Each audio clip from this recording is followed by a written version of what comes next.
امسك الشنطه دي حطها عندك. عد على الورق، عد ورا يا عم السلم. لا هات انا الاول بعدين نروح يا عم الحلقه، نعمل حلقه عن السعاده. يا حبيبي ارجع المهم يا عم اقفل عليه. دايما معايا انا، ده انا دايما معاه. تحيا مصر، تحيا مصر، تحيا مصر. على قناه الحياه صح، على قناه دي ام سي، قناه اسمها يوسف ابو دوار. اعمل نفسك عبيط وما تاخدش بالك. خلي الناس تنبسط يا صاحبي مش عايز تسمع معانا ولا ايه؟ وسجنوني وخدوا المفاتيح. مين؟ علمنا سكوت لما يغني. سكوت لما بدأت؟ طب تمام. بالنسبة لك السعادة السخان يبقى في ميه سخنه وانا في الحمام عم نغني. ما اقعدش اجلف في البطانيه اعرف طولها فين من عرضها فين، الاقي طولها بعرضها على طول وادخل تحت البطانيه وانام على طول. ان انت بعد امتحان كده تخش تضرب الطبق الكشري على سندوتشين كبده بالدنيا وما فيه. امي تكون راضيه عني، ابوي يكون راضي عني، بس والديك راضيين عنك. امك؟ السعادة ان انت تشوف الدنيا حلوة. السعادة ترتب على رضا ربنا، رضا الوالدين لما الواحد يموت. السعادة ان انا ارضى ابويا وامي، اهم حاجة رضا الام ورضا الاب وان اعيش مستور والحمد لله يعني. ماشي. حاجه تاني برضه بتخليني اسعد واحد في الدنيا ان الواي فاي ما يخلصش. عبارة عن حاجة بتخلينا مبسوط، هي دي السعادة بس. احلامي طبعا وطموحاتي دي حاجة رقم واحد يعني في حياتي، اني باصص لقدام. معك. السعاده بالنسبه لي طبعا السعاده في رضا الله ورسوله. لا بعيد عن وان اعيش مستور والحمد لله يعني. طبعا. والله يا صاحبي صلي على سيدنا النبي. انا دلوقتي شلت بتاع 5 مواعيد. الاعمل الحاجه اللي انا شايفها كويسه بالنسبه لي، اللي هي ترضيني شخصيا، ترضي حالتي النفسيه، يعني اللي شايفها صح بالنسبه لي ومش غلط عموما بعملها ببقى مبسوط. انا دلوقتي اروح البلد نقول لابويا ايه امتياز طبعا وبتاع ثواني خير. المهم يا سيدي اروح اقول له شال 5 مواد، يقول لي صلينا على النبي الترم ده واروح اشتغل الترم الثاني بحري. هات كدتك يا ولد عمي. بعيد السنة. لا حول ما هتصح على طول. مفيش وقت، احنا هنا في المناهده وطولة الروح. امك؟ في المطلق؟ في المطلق ايوه في كل حاجة. يعني انت تجي امك تبقى سعيد؟ طبعا. لا يعني انت ايه لما تعمل ايه تبقى مبسوط؟ ان انا اعمل الحاجة اللي بحبها مثلا في دماغي. طب ايه اللي تحبه؟ انا بحب العب بلاي ستيشن وكورة وكده فاهم؟ تلعب كورة. يعني انت لو جيت احسن لاعب في العالم هتبقى مبسوط. لا ممكن ما ابقاش مبسوط ما عادي. لما الواحد يموت هو الفينش بتاعك ده. ايه؟ الفينش بتاع الواحد ده. وائل احمد محمد احمد باشمهندس كاد الدنيا. بس احنا في كلية تمريض. ما هو التمريض مش بيطلع مهندسين ولا ايه؟ هيطلع مهندس صح؟ ان شاء الله ان شاء الله باذن الله. اللي هو يعني انت لما تموت هتبقى سعيد. خلاص هتروح عادي لمرحله. يعني انت طول العمر تلقيت ما سعيدش، ما هو تعبان مكتئب. المهم احنا عايزين نشوف يعني بص فهمت الوضع اللي هو يعني السعاده بالنسبه لك. انت مثلا لقيت هتوصل في حاجه ان انت تقول امتى انا سعيد، انا اسعد واحد. اللهم صل على النبي. بسم الله. تعالى دي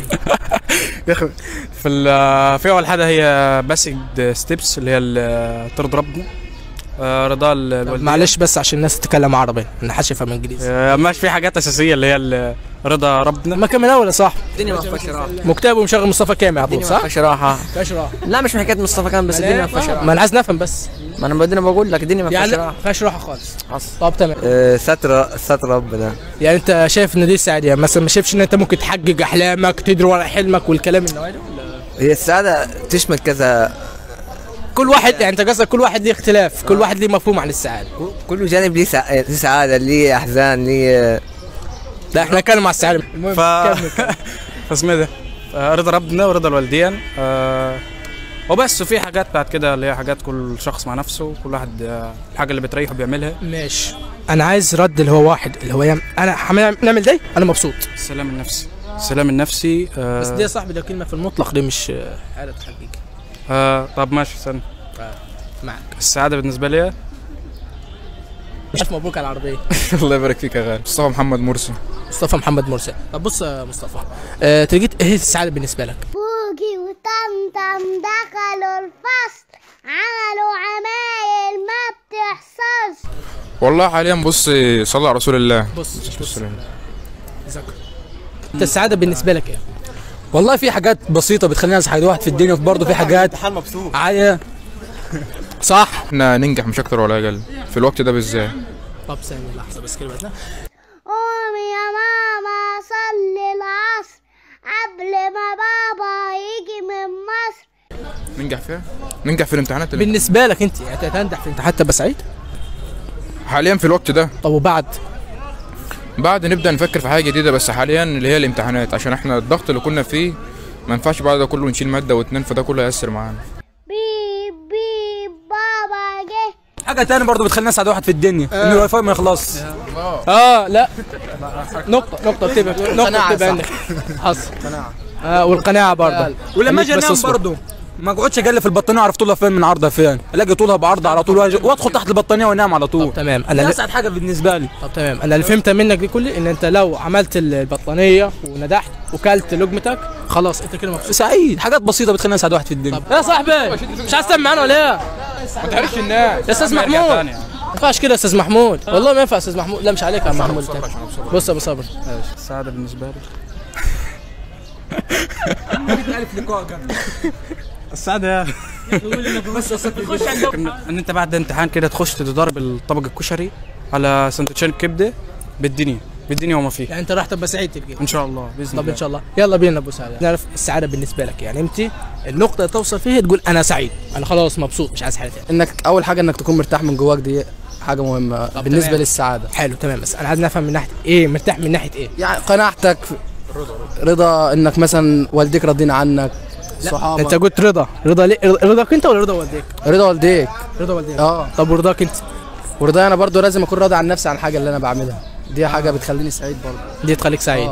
ماشي، وبعد الانبساط الحاجات اللي اكبر بقى اللي هي الطموحات، نخش على الطموحات ان انا احقق اللي نفسي فيه. امي تكون راضيه عني او يكون راضي عني، بس اشوف امي اسعد حد في الدنيا، اكون انا بالتالي كده اسعد واحد في الدنيا لما اشوفها هي مبسوطه. طب تمام، يعني ما فيش مثلا ان انت تحقق حاجه احلامك؟ احلامي طبعا وطموحاتي دي حاجه رقم واحد يعني في حياتي، اني باصص لقدام. حاجات مهمه دي. طب انت شايف ان مصالح ان احنا نربط السعاده بوجود الخالق حاجه يعني طبعا اكيد طبعا مرتبطها بالخالق، السعاده تبقى احلى. يعني انت رابط السعاده ان انت جايب رساله مثلا من الخالق وتعملها بطريقتك مثلا.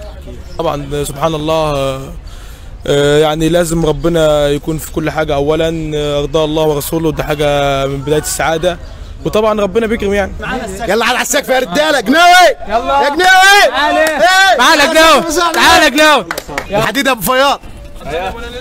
لا وسجنوني وخدوا المفاتيح وقالوا سجنك غايب، مش لاقي طاقة يجي منها الريح، ابعت سلام للحبايب يا للي يا ابو العيون السود يا خلي، يا للي يا للي يا للي خليك على كيفك.